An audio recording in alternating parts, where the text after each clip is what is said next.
আসসালামু আলাইকুম। আজ আমি বানিয়ে দেখাবো সবথেকে সহজ পদ্ধতিতে চিকেন কষা রেসিপি। চলুন তাহলে দেখে নিই এটা আমি কিভাবে বানাই।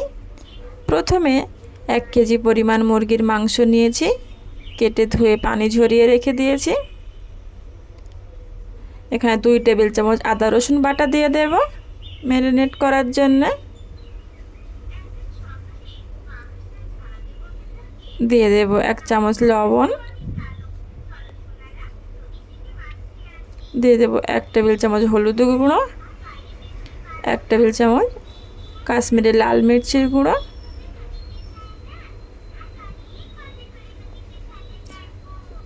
দিয়ে দেব দই 2 টেবিল চামচ পরিমাণ।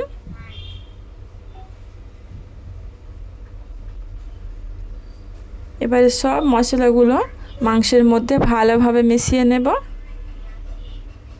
এইভাবে ম্যারিনেট করে নিয়েছি। এভাবে আমি আধা ঘন্টা রেখে দেব ঢাকা দিয়ে।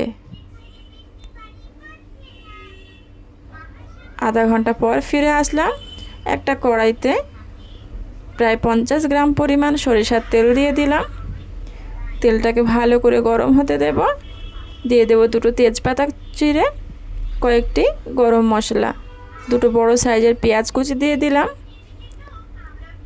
এবারে পেঁয়াজটা একটু নেড়ে চেড়ে ভেজে নেব ব্রাউন কালার করে। দেখুন এইভাবে করে পেঁয়াজগুলোকে ভেঙে দেব। পেঁয়াজটা আমার ভাজা হয়ে গিয়েছে। দিয়ে দিলাম ম্যারিনেট করা মাংস। ম্যারিনেট করা মাংসগুলোকে এবার পেঁয়াজের সাথে ভালোভাবে কষিয়ে নেব।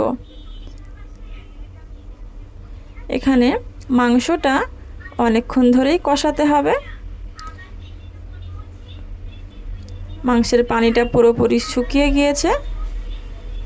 প্রায় আধা ঘন্টা মতো মাংসটা আমি কষিয়ে নিয়েছি। দিয়ে দিলাম পরিমাণ মতো পানি, এখানে প্রায় 2 কাপ পরিমাণ পানি লেগেছে।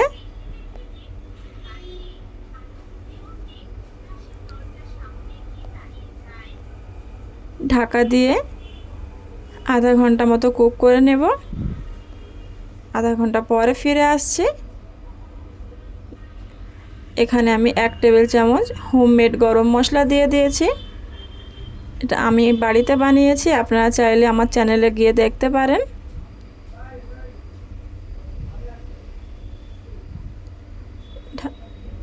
ঠান্ডা করে সার্ভ করে নিয়েছি। দেখুন কতটা সুন্দর লোভনীয় হয়েছে। ভিডিওটি যদি আপনাদের ভালো লাগে প্লিজ সাবস্ক্রাইব করে একটা লাইক দিয়ে পাশে থাকবেন। ধন্যবাদ।